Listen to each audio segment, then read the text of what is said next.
Wis Gong, heeh wis. Sah, sah. Ora maju meneh. Oke. Piye iki wis entek pamundhutane ya iki wis jam 2:30 yan wisan ya. Ayo karo alon-alon neruske laku, Gong. Laku apa? Laku prihatin apa? Lakone iki lho, Gong. Ha iya. Terus ya iki apa jenenge? Wis cukup tak kira iki semene iki. Heeh, ndak. Kok nek kakean ya ora apik. Heeh. Ayo do sebo. Sebo. Heeh. Wah, urung tutuk ya aku, Truk. Ya sebo kuduan. Ya. Kae ndoro-ndoro putra-putra Pandhawa kae ya wis malah wis do mlumpuk ning Karang Kadempel kae. Ya awake melu nyaket sowan nganggo apa? Wis ngaku playon wae. Oke. Ya ayo.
Gus Ndara Antasena Ndara Gatotkaca Ndara Antarja.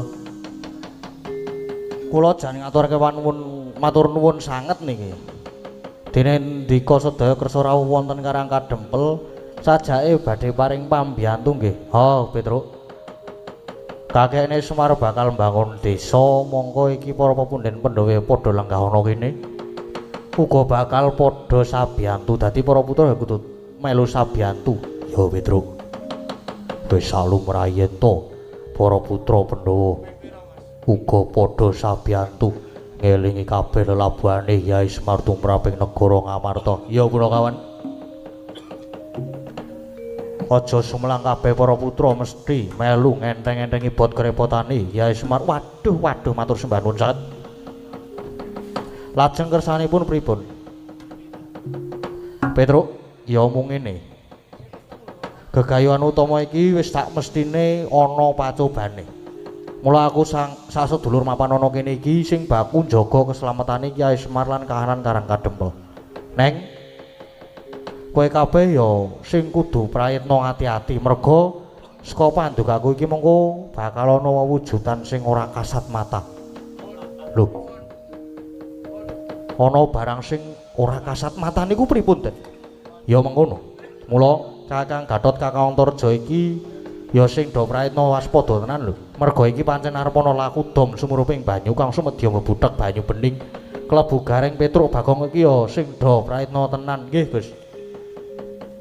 Gong, hati-hati lho, Gong. Heeh.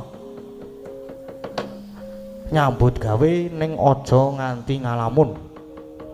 Aja nganti suwung jagatmu iki. Sapokoke aku ora tau ngalamun kok. Sorote pandam sumula amadangi pasarean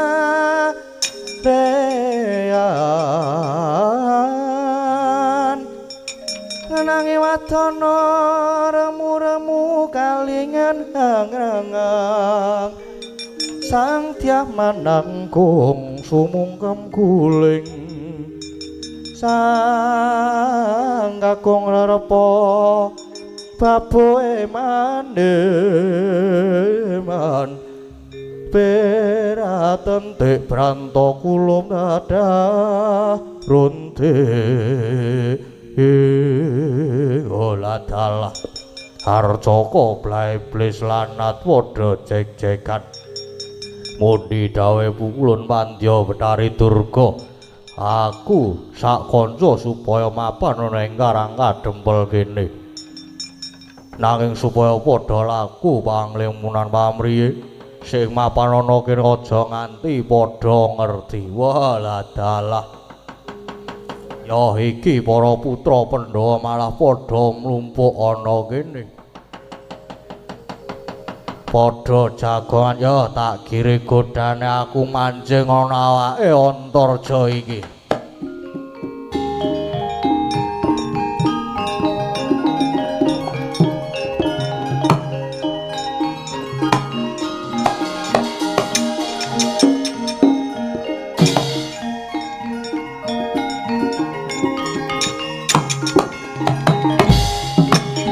loh kowe lah kae ngomong ae waduh rewone iki Dan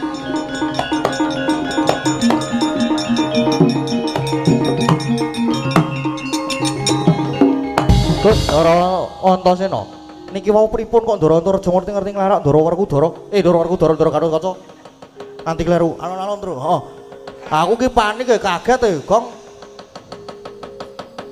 gek nika sajake dijempalani terus lah aku morak ya wis kandha heeh sing do ati-ati tenan ora kena do ngalamun lah Kakang Antarja kae mbok menawa moki terus ngalamun sajake padu karo sing wedok seneng omahe terus njuk ngalamun kakean pikiran terus kesurupan barang sing ora ketok njur ngerti-ngerti ngajar karo Kakang Gatot wah Gong hati-hati lho Gong heeh aku ngati-ati nek aku ki lah terus niki pripun niki Den ayo wis kae ditututi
Gatotkaca sejatine aku sengit karo kowe wis kawit biyen merga padha-padha ana Werkudara nanging kowe sing ditresnani kudune sing ditresnani ki Antarja merga aku ki anak mbarep mula aku sengit tenan karo kowe pantes ya mung kudu tak ajar kaya ngene iki ayo nek pancen kowe digdaya tangiya Gatotkaca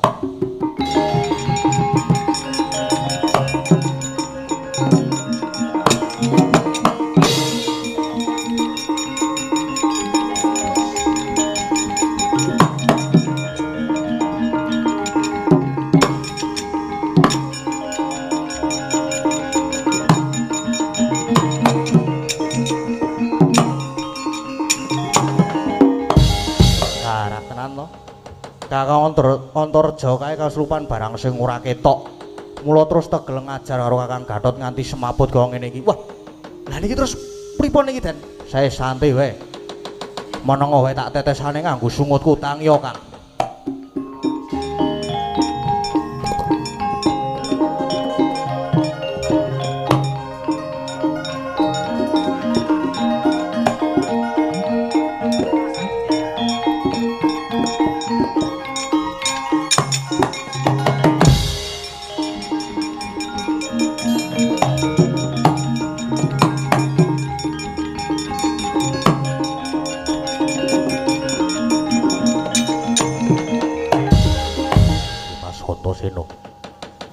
Pun Kakang iki mau kena ngopo ngerti-ngerti kok diajar karo Kakang Antareja. Ayo merga Kakang Antareja iki mau kelebon barang sing ora ketok, mula banjur tega njembalani Kakang Gatot.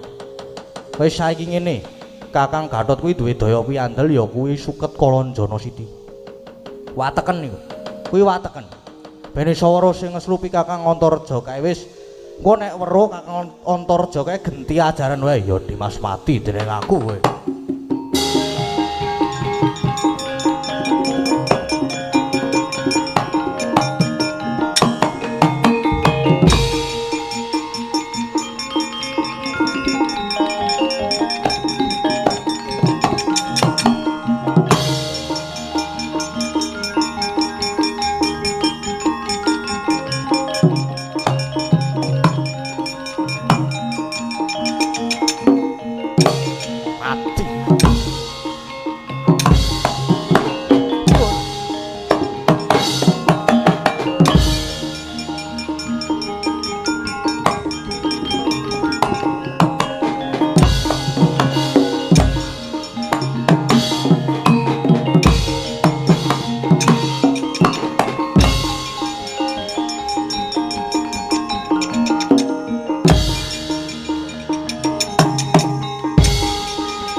Antareja to ajar nganti aku bisa metu saka awake Antareja. Ayo apa kowe weruh karo aku, weruh nyoh Taparana.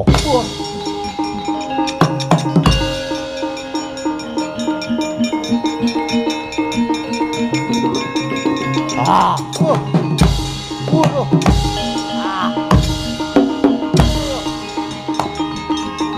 Ah.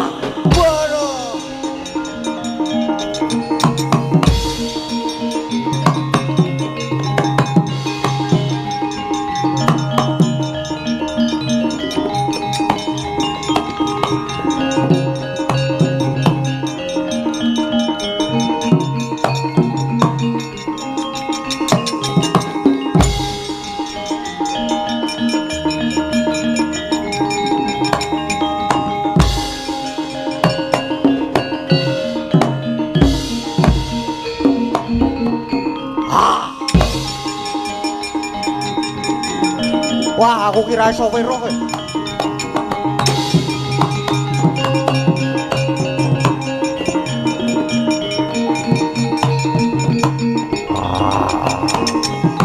Waduh.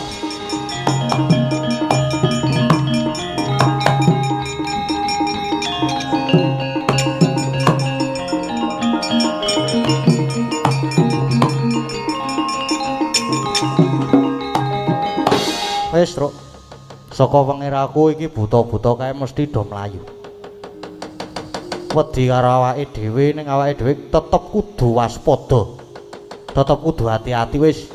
Tetep kudu njaga Karang Kadempel sinambi nunggu dawuh iki asman karo para pepundhen Pandhawa nggih.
meh rahina sumubang iwang haruna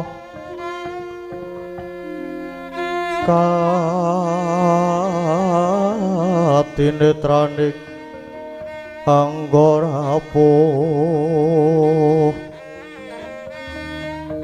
sabdaning kukila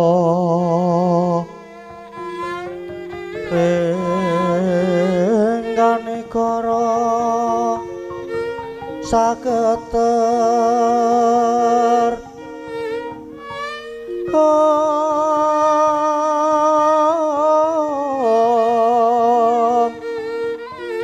kene tunga engkong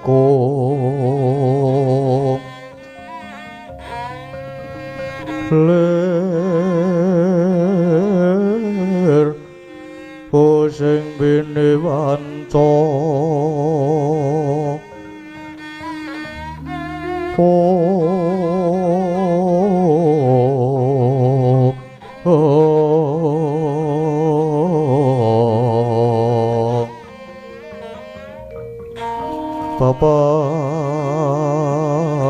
toking ayam wono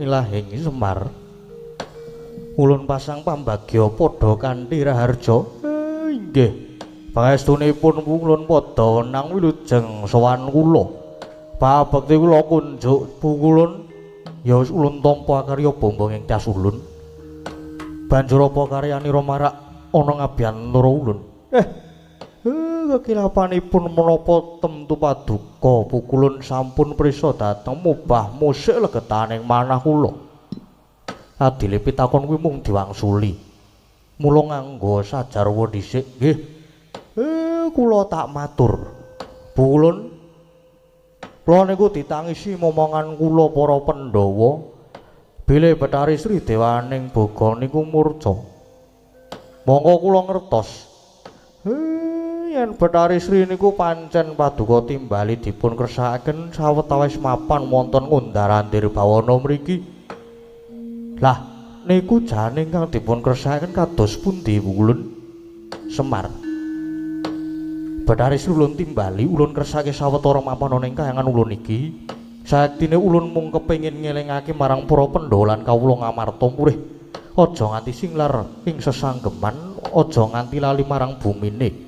Bumi kang saben-saben wis paring nikmatmu pangat wis samestine kudu dijaga.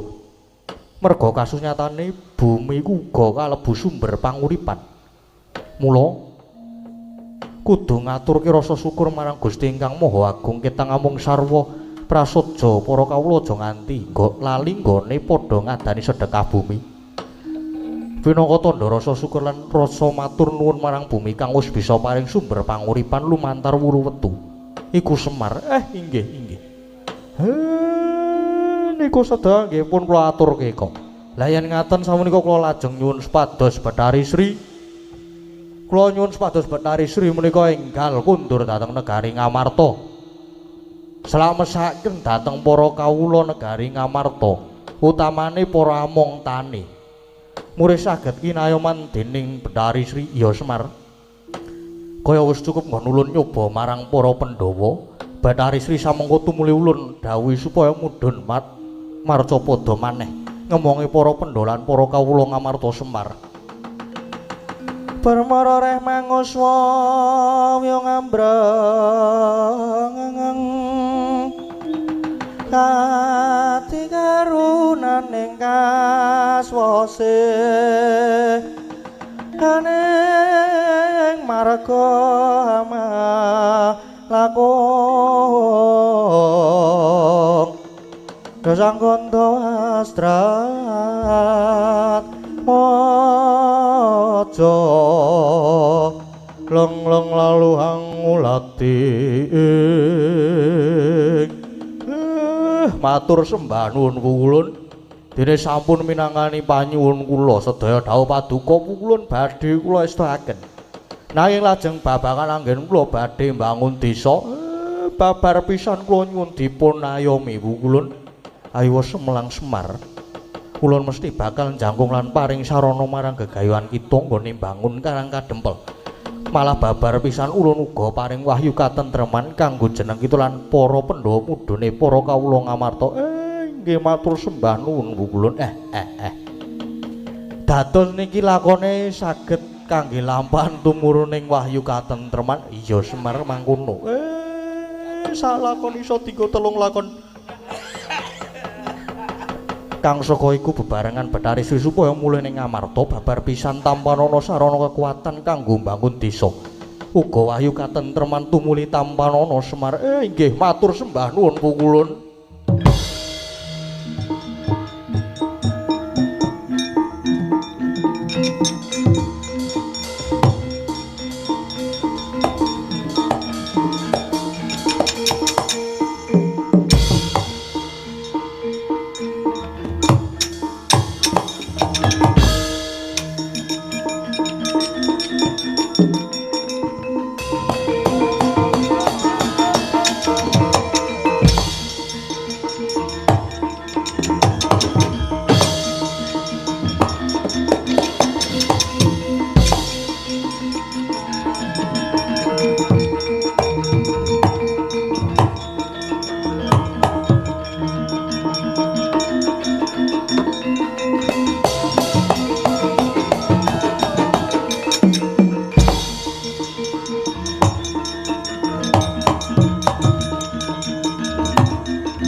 Sakundur musaka kayangan katone iki pukulan Bathari Sri uga wis kundur ning negara Ngamarta. Nggih sampun. Sampun Sri pun mulih. Pun mulih teng negara Ngamarta. Aduh Kakang Semar. Matur nuwun banget ya Kakang Semar. Nggih. Malah kejawa kula diparingi sarana kangge bangun desa, ning ugi malah diparingi wahyu katentreman. Ning ampun kaget. Yen niki kadose wonten pacoban malih.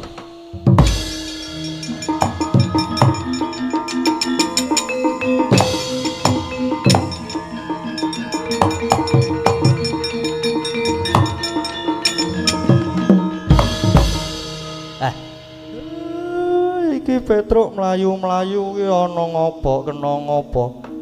Matur-matur ngersani Bapak. Saha ndara-ndara kula. Ndara bayi ndara. Salebetipun panjenengan sami rembagan njawi geger tenan niki amargi Karang Kadempel kedatengan sapa jenenge? Sapa jenenge? Waduh. Kedatengan bungke. Monggo kowe ora digendari meneh. Monggo kowe kuwalat. Aku ki lali, Je, Pak. Kedatengan sapa jenenge? Bathara Kala. Para putra-putra ki mboten wonten ingkang wani methuke. Lah kok ana-ana wae Bathara Kala rene iki ngopo? Sumbar. Sing disumbari ndara-ndara kula Pandhawa. Yen Pandhawa badhe dipun mangsa krana niku jare dadi Sukerta. Tak jakae.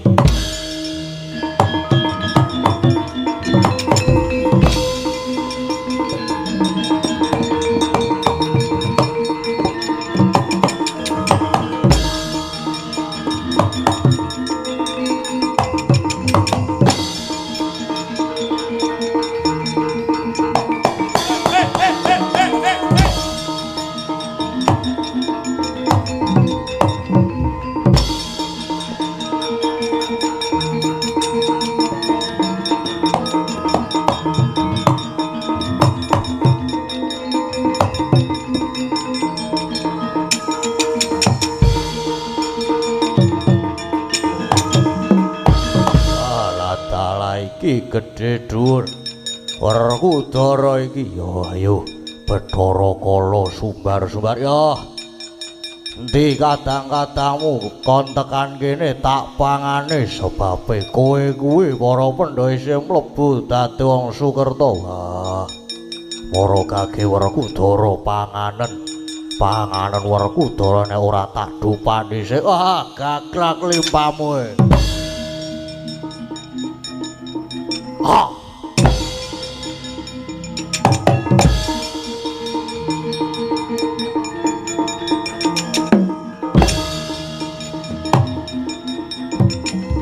Waduh. Oh,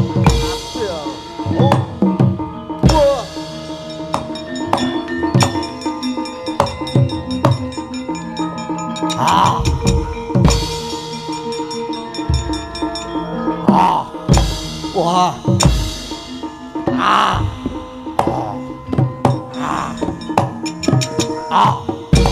Wah.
Iki pambayune para Pandhawa Prabu Puntadewa. Punta dulur-dulurmu adi-adimu wis tak pangan manjing ana adukku. Kowe kok malah kaya pasrah arep tak pangan apa kowe ora wedi? Bathara Kala, pati uripku iki tak pasrah ana ngersane Hyangmu Agung. Neng yen Bathara Kala dadi jalaran patiku monggo kakean wus untal malang kowe.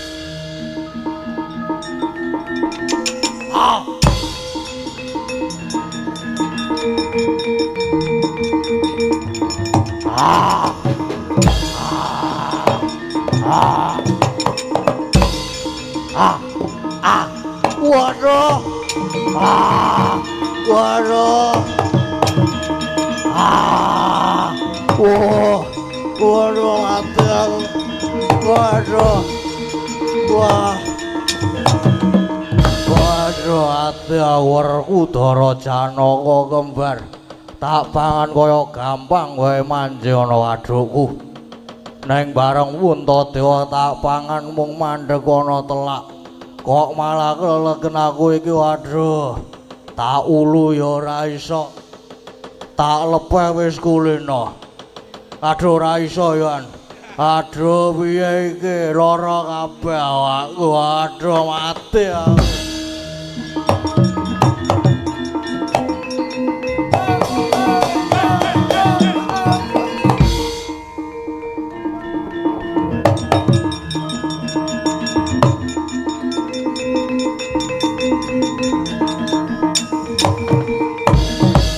Aduh Yai Semar, aku tulungono, aku nyuwun ngapura. Aku kesiku dening Kang Murbeng dumadi. Dene aku wis mangan para Wendawerku Dara Janaka lan kembar wis kalu mlebu ana wetengku. Mung kari siji Puntada rekane arep tak untal. Neng malah mandeg ana gulu aku dadi kelegen iki. Waduh tak ulu ya ora iso, tak lepeh ya ora iso. Aduh aku tulungono Kyai. Kowe njaluk ngapura ki merga kowe wis ketaman to. Ya kaya ngono kuwi oleh-olehane wong murka ki kala. Oh sik Kyai, aku ki jane mangan rak ya ora luput to. Ora luput piye?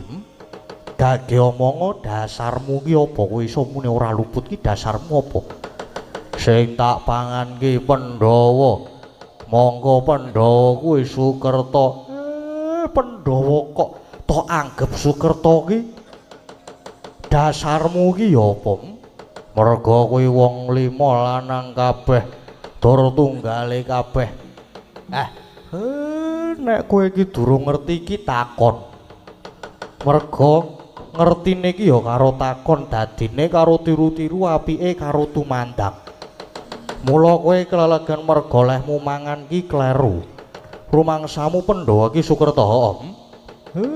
Kowe tak kandhani ya. Sing diarani Pandhawa Sukerta ki ngene. Umpamane aku duwe bojo, banjur duwe anak cacah 5 lanang kabeh. Kuwi diarani Sukerta. Lah yen Pandhawa Puntawerku Dara Janaka kembar kae dudu Sukerta. Merga kae mbokne ki loro. Goblokmu ki ngethek. Puntadewa Werkudara Janaka ki anake Kunthi. Nek nang kula Sedewa ki anake Madrim. Kok terus tok arane Pandhawa 5 Sukerta ki? Jane utekmu ning dengkul ye. Mula kowe nganti kelelegan ki merga kowe ki ngawur. Ngerti nek ri kok mbok untal. Lah iya lara. Aduh mati aku.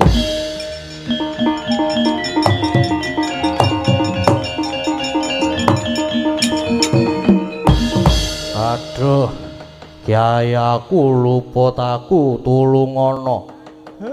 Kala kowe mbiyen tau dielingi karo bapakmu ya Bathara Guru to. Kowe kena mangan Sukerta nanging wanti-wanti sapa sing iso maca tulisan ana ing bathukmu, sing ana telakmu, sing ana dadamu, sing ana gigirmu kuwi Singkirana. Ya apa ora? Ya Yai. Yen ngono aku nyuwun tulung mbok wedarke lan mbok wacake babar pisan Yai. Wacake piye? Tulisan sing ana bathukmu, sing ana telakmu, dadamu, gigirmu kuwi mbiyen wis tau diwacake karo Ki Dalang Kandabana to. Kala. Kowe ngerti ora nek ruwatan ki ragate akeh? Ngerti apa ora? Merga ruwatan ki ya sajene akeh tenan. Waduh. Lah terus lehku kelegen iki kepiye? Lan Pandhawa pisane metu saka wadukku piye Kyai? Wis kowe cukup tak wacake caraka balik wae. Kowe mari lek kelegen Pandhawa ya wutuh bali meneh. Wis tak wacake caraka balik ya. Ngatha Bagama Nyaya Jada Palawa Satada Karacanaha. Aduh Kyai.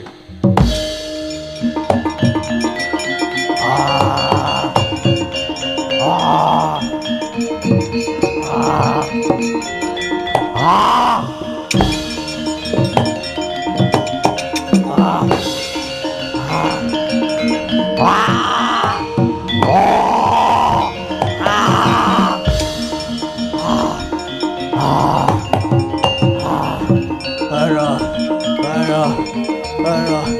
Ah, ah, ah,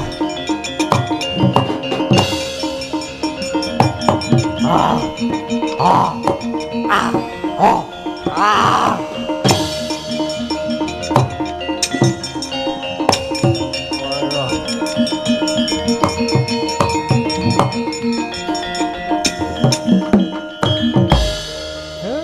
Piye rasamu saiki? Bareng Pandhawa wis mbok lepeh kepiye saiki? Ya kepenak rasane. Aduh Kyai aku wis kapok tenan. Ora arep mangan Pandhawa sepisan maneh. Aku nyuwun ngapura ya Kyai. Wis aku tak bali ya Kyai. Ya wis kono bali janji baleni meneh aja takon dosa.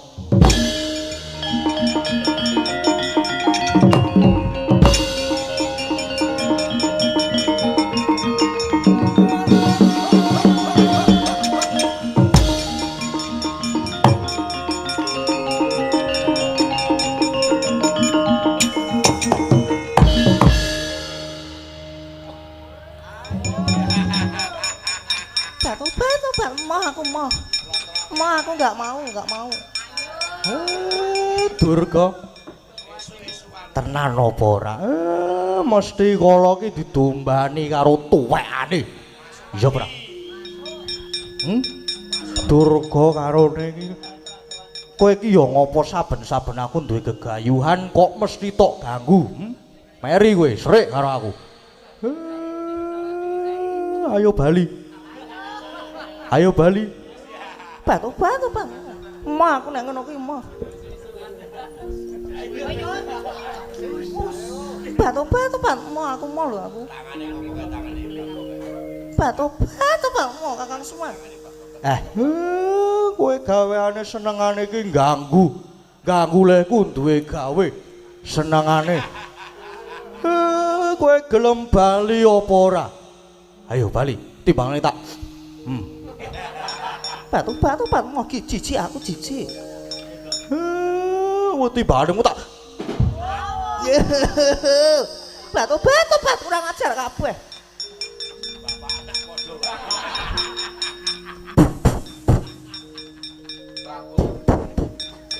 Apa ya iki ya? Apa ya? Gong, kowe le mudut ki piye ana bakone nggon lambe iki? Batu, Pak. Megah aku, megah. Ayo bali mulih. Wadya balamu dijak bali kabeh. Batu, Pak. Megah aku nek ngene iki carane megah. Monggo aku diseneni. Diseneni karo Simak.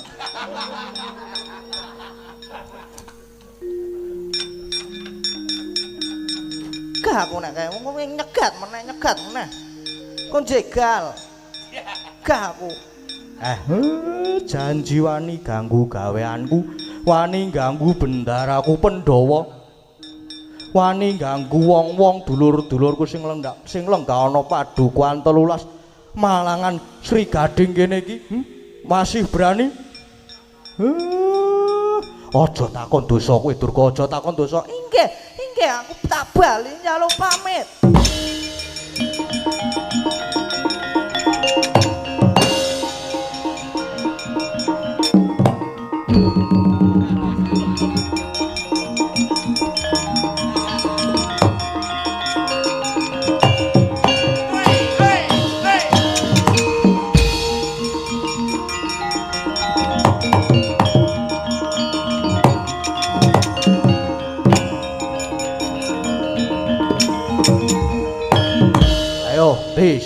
Ki Semar ning kene.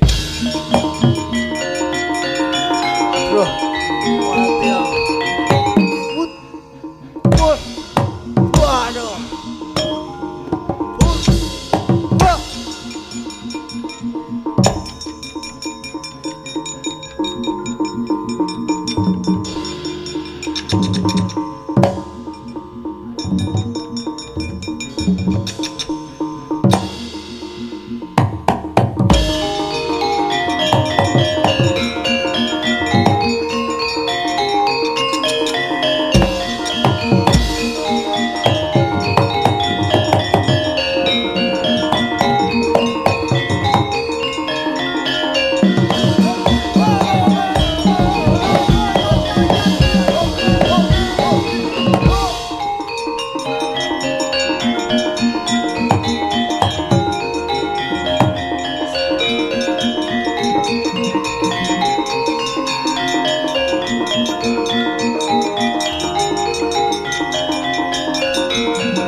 Udara. Bagong. Bagong arep ndi ben ora tancep kayon. Sesuwe wektune iki. Bali rene digawa mulih rene.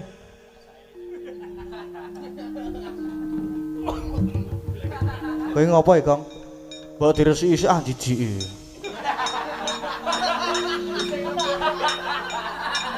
Gong, Gong, gah aku. Wah, wegah aku, Gong. Iki lho, ayo to, nyo. Wah, Gong. Tak pacul lho kowe. Tak pacul perkara lho iki. Oh, perkara aku karo bojoku ndak, Gong. Gong, gah aku, Gong. Ora guyon sik tak rau. Oh, sik.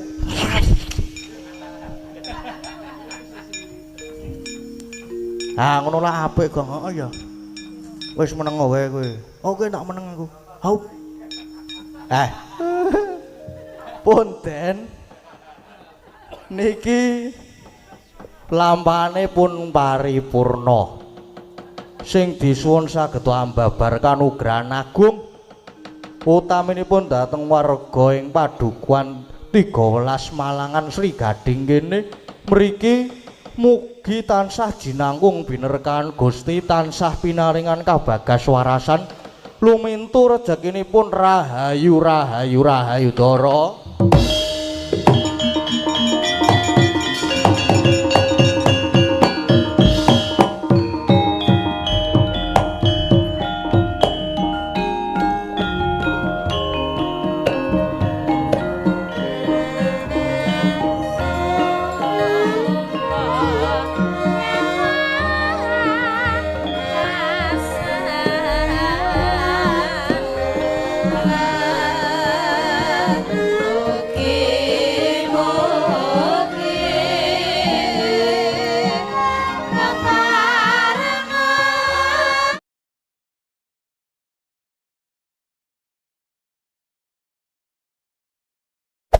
Hey there. Subscribe to my channel. And also press this bell icon.